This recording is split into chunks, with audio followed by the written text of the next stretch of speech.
사랑하는 여러분, 안녕하세요. 특별 오메가를 전하러 림시드 네트워크의 김은영 리더입니다. 리컨이 끝난 지도 벌써 3주 정도의 시간이 흘렀는데요. 그때의 은혜 다들 잊지 않으셨죠? 오늘 오메가를 통해 다시 그때의 생생한 은혜가 경험되기를 축복합니다. 그럼 5분 메시지 가자! 여러분, 성공하기 전에 사람이 먼저 되라, 부자가 되기 전에 사람이 먼저 되라와 같은 말을 들어보신 적이 있나요? 이 말의 뜻은 무엇을 의미하는 것일까요? 인간성, 바로 성품이 먼저 준비되어야 된다는 것을 의미하고 있습니다. 하나님께서는 우리 모두를 부르셨고 비전을 주셨습니다. 믿으시나요? 그렇다면 이 비전을 이뤄가는데 여러 가지들 준비해야 될 것들이 많겠지만 꼭 준비해야 되고 기초가 되는 것, 바로 성품입니다. 오늘은 이 성품에 대해서 이야기를 나눠보고 싶습니다. 성경 인물 중에도 하나님의 비전을 받고 꿈을 이뤄간 사람들이 굉장히 많습니다. 그 중에서도 위대한 지도자였던 모세를 빼놓을 수 없는데요. 모세는 어릴 적부터 자신의 비전을 알았고 이스라엘 백성들을 노예에서 구원할 비전을 받은 자였습니다. 그런데 처음부터 모세가 위대한 지도자로서 인정을 받았을까요? 그렇지 않았습니다. 말씀을 한번 볼까요? 야야, 너네 서준아, 왜 서로 해치려고 그래?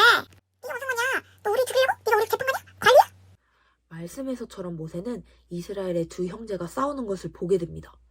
그래서 이들을 화해시키려고 하지만 거절당하게 됩니다. 왜 그랬을까요? 사람들이 봤을 때 모세는 따르고 순종하고 싶기보단 지나치게 강하고 권위적인 사람으로 보였던 것이죠.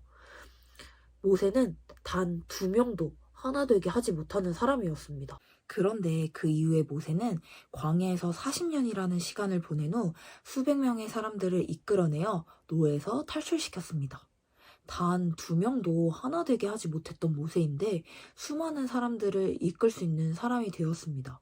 모세에게 달라진 것은 무엇이었을까요? 바로 모세의 성품이었습니다. 하나님께서는 광야의 40년간 모세의 성품과 마음을 빚어가시는 시간으로 사용하셨습니다. 이런 모세의 삶을 보며 지난 저의 삶이 떠올랐습니다. 하나님이 저를 부르셨고 이 부르심에 감사하는 마음으로 셀리더를 하게 되었습니다.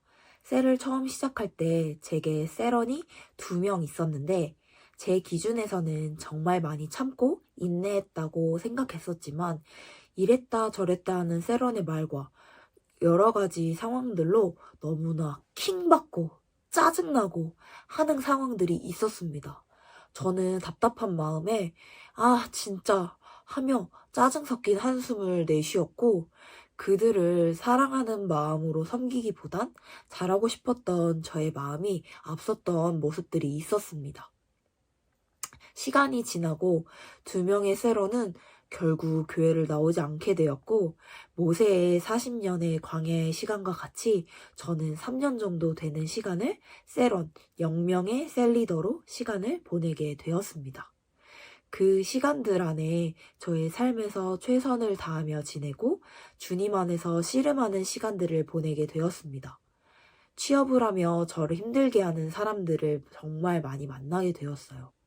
이 시간들이 감춰져 있던 저의 연약함이 더욱 드러나는 시간이었고 그 시간들이 정말 힘들고 고통스러웠지만 그때마다 주님은 저의 마음을 돌아보게 하셨고 저의 연약함들을 주님 안에서 회복하게 하셨습니다. 그리고 저에게 이 상황을 허락하신 이유가 있구나 깨닫는 시간들로 보내게 되었습니다. 주님께서는 그 시간들을 통해 궤복치 같던 저의 마음과 성품을 철갑상어처럼 빚어가신 것이죠. 현재도 수적으로 많은 세런이 있는 것은 아니지만 정말 소중한 한 명의 세런이 저와 함께하고 있습니다. 그리고 저는 이 한 명에게부터 예수님을 닮은 리더가 되어주고 싶다는 마음이 분명해졌습니다. 하나님께서는 지금도 저의 마음과 성품을 다듬어 가시고 빚어 가시는 중이십니다. 그리고 그 후에 많은 이들을 담을 수 있는 사람으로 준비되었을 때 넘치는 번성을 허락하실 것도 확신합니다. 권위적이고 독단적이었던 모세는 하나님과 동행하는 시간을 통해 온유한 성품으로 변화되어 수많은 사람들을 이끌어낼 수 있는 하나님의 부르심을 받은 위대한 지도자가 되었습니다. 여러분, 기초가 튼튼하지 않은 건물이 있다면 어떻게 될까요? 높이 올라갈수록 불안정하고 결국에는 무너지고 마는 와르르 맨션이 되고 말겠죠? 우리는 번성이 올까 아닐까 걱정하는 것이 아니라 나에게 하나님이 주시는 그 무게를 견딜 수 있는 성품이 있는지를 돌아봐야 합니다. 주님 안에서 성품. 성품이 먼저 준비되면 번성. 번성은 자연스럽게 나타나게 될 것입니다. 주님 안에서 예수님을 닮은 온유함과 겸손함이 준비되어 번성의 기쁨을 누리시는 여러분들이 되시기를 축복합니다. 사랑합니다. 축복합니다.